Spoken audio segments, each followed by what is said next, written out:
My name is Hannah, and I'm 27. I never imagined the happiest day of my life would start with humiliation echoing through a church microphone. But that morning, standing behind the heavy wooden doors, bouquet in my hands, I could already hear the whispers moving through the pews like smoke.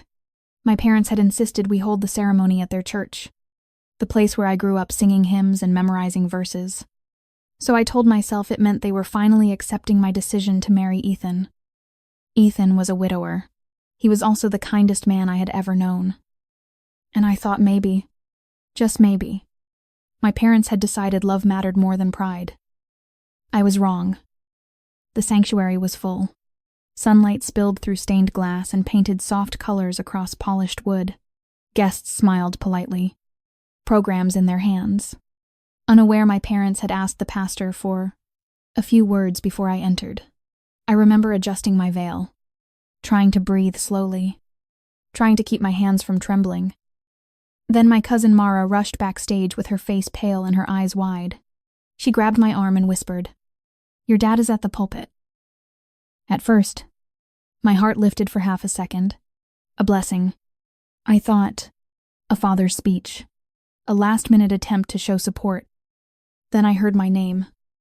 Not spoken warmly, not spoken with love, spoken like a warning. "Hannah," my father said into the microphone, "I love you, but I have to say this before it's too late." The room shifted. You can feel it when an audience senses a show is about to turn ugly. My father's voice was calm, practiced, and performative, like he wanted every word to sound reasonable enough to avoid consequences later. He told the congregation I was making the greatest mistake of my life. He said marrying a widower meant I would always live in another woman's shadow. He said I would never be first. He said Ethan's past would ruin my future. And then he said the line that still stings when I remember it. "If she goes through with this, she will regret it for the rest of her life." I stood behind those doors, frozen. My bouquet felt heavier with every sentence. My mother, Diane, stood beside him, nodding like this was an intervention, not a wedding. Her face wasn't sad. It was certain. Like public shame might still scare me into obedience. I realized then they didn't want to stop the wedding because they cared. They wanted witnesses. They wanted pressure. They wanted me to walk away before the vows even began, so they could say, "See, we saved her."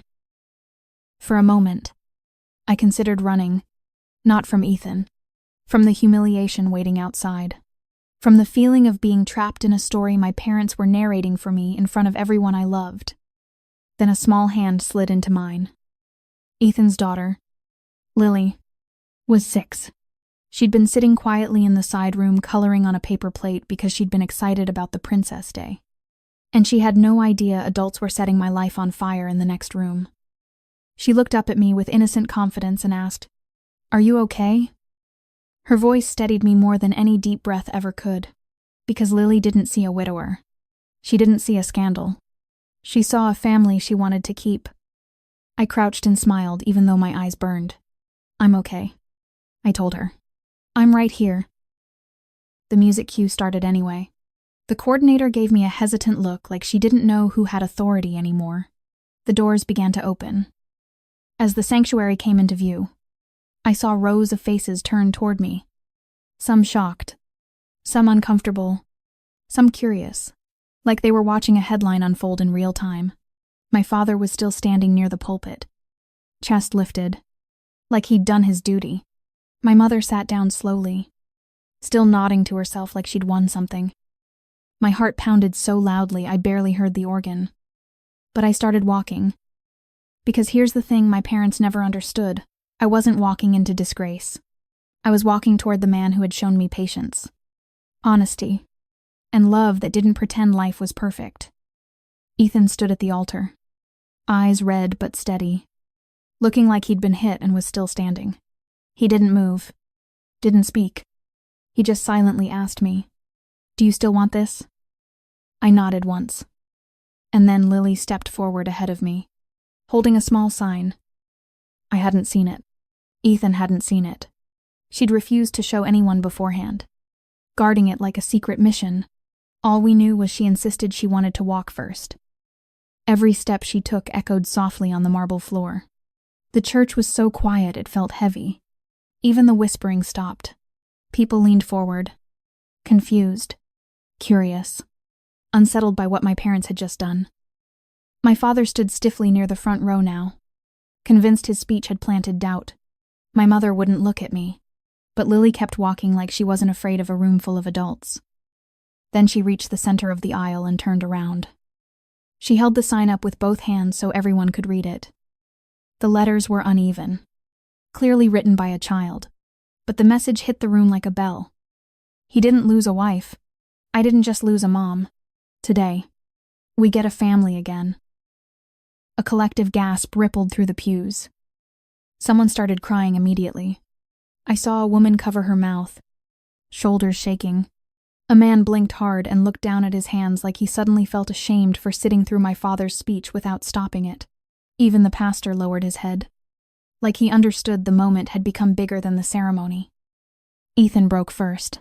He pressed his hand over his face and tried to breathe through it. But the emotion won. I felt my own vision blur. Because Lily, 6 years old, had just said the truth. My parents were too shallow to understand. This wedding wasn't about replacing the past. It was about healing from it. The words my father had amplified minutes earlier suddenly sounded small compared to the honesty of a child. The whole atmosphere cracked open, judgment draining out, replaced by something raw and human. A soft clap started somewhere in the back, not loud enough to break the moment, just enough to signal support. Then another clap joined, then another, until the church filled with gentle applause that felt like acceptance washing over us. My father's confidence visibly faded. His shoulders dropped like someone had pulled the plug on his performance.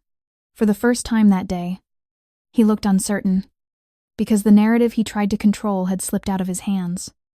I walked the rest of the aisle with tears streaming down my face. But I wasn't embarrassed anymore.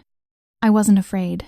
When I reached Ethan, Lily slipped her hand into mine and placed it together with his, smiling proudly like she'd just fixed something broken. And in that moment, I knew I wasn't just marrying Ethan. I was choosing a family built on truth instead of approval. If you were in my shoes, would you keep walking or turn around and leave? Comment, walk or leave. The ceremony continued, but now every word felt different. Our vows weren't just promises between two people. They were promises to rebuild, to support, to choose love even when it comes with scars. When the pastor asked if anyone objected, the room stayed silent. Not tense silence, but resolved silence. The kind of silence that says, we've already seen what matters. My parents sat rigid, faces tight. They didn't stand up. They didn't storm out. They didn't apologize. They just watched, stunned, while the moment they tried to sabotage turned into the most powerful part of the entire day. Afterward, at the reception, strangers came up to me with watery eyes. Some hugged me without asking. A woman told me her husband was a widower, and she'd spent years feeling like she was second. And Lily's sign made her realize she was allowed to love without guilt. A man told Ethan, "Your daughter is brave. You raised her right." My parents stayed near the edges like shadows, pretending they belonged. My father avoided my eyes. My mother kept telling people she was so emotional today, like she wanted credit for feelings she didn't earn. I didn't confront them, not because I was scared, because I didn't want them stealing another moment. That day wasn't about them anymore.